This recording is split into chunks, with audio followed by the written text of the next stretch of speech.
Developments in the case of an ASU student murdered with a dumbbell. The victim, 19-year-old Becky Casper.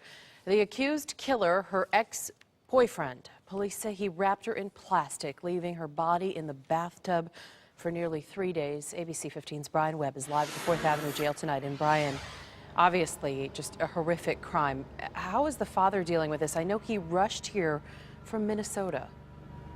That is where Becky is from, and he came here to Arizona to tell people how special his daughter was and that he and his wife had no idea the trouble she was in.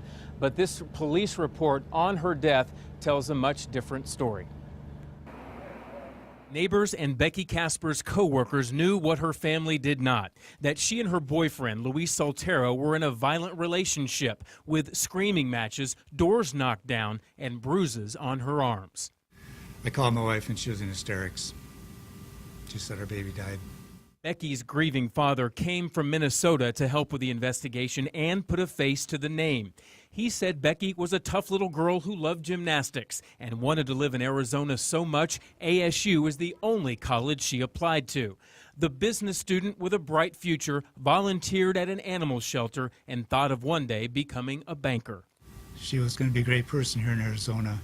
22-year-old Luis Soltero is accused of killing Becky. Police haven't released a motive, but did say Soltero left behind several strange notes, including one that read, "I did not treat her well. She deserved better, but never accepted it, so I had to make the decision for her." He actually came with her to our house and spent Christmas at our house, so I got a good chance to know him.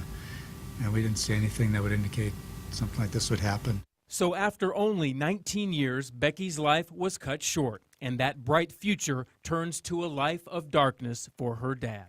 As a parent, you live your life for your kids, and everything you do is for your kids and their future, and it just changes so much.